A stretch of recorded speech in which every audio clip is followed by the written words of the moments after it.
When it comes to Skywalker Ranch, you worked with them on the sound. Talk a little about how you were able to implement that into this game. Yeah, so we're working in the same way we went to the archives and scanned all the props from the movies.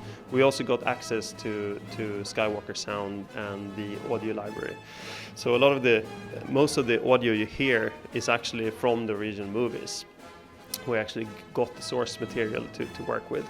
And on top of that, we were also working with the Atmos system, the latest Dolby system, where actually you create this 3D environment, which is quite awesome.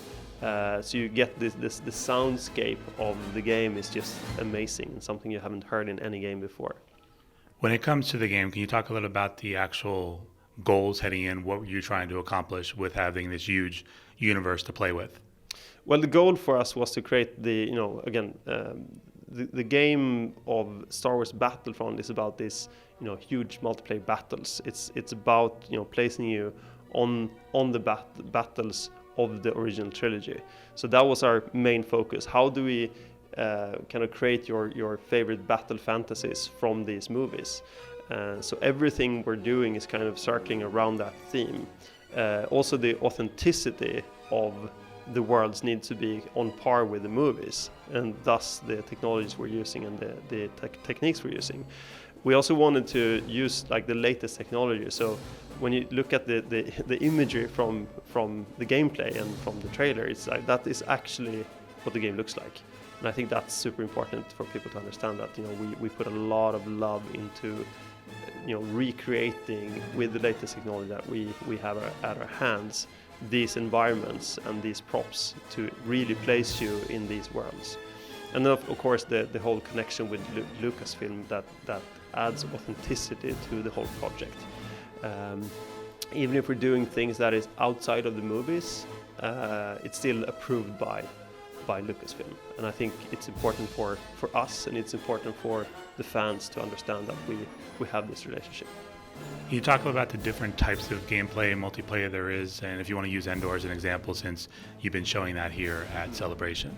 Well, I can't really talk too much about the game modes and the specifics. Right now, we're saving that for later. But at its core, the goal for us is to make a game that's fun to play.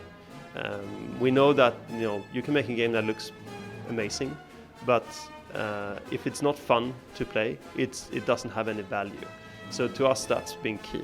It's the thing that we work with the most to get the fun factor up and actually fitting the game and making it work in a system where you have the ground battles, you have the flying vehicles, and everything needs to fit together. And then on top of that, we have the heroes, which should also then fit into this mix. So it's a very complicated puzzle, and I think when we show the game, give hands-on, I think people will understand what I'm talking about.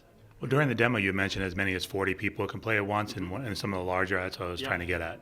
Yeah, so what we're doing is that we will have scale battles that are from the small to the big, up to 40 players, and also then mixing that with vehicles and more infantry-focused game modes. So the goal for us is to create a very varied experience. Again, looking at the movies, there's a lot of varied experiences that you can see. So all battles are not the same. So we didn't want to create something that just felt the same but in different environments, but actually had a purpose and a soul, so that the gameplay fitted the actual environment. And as an example, during Endor, you order in a bombing run to take out the AT-AT. Are those players or are that computer controlled? The actual bombing run is something you call in, so the bombers are not player controlled in this case. But that's as far as I would go. Okay. And when it comes to missions, talk a little about that, the single player and then multiplayer when it comes to missions.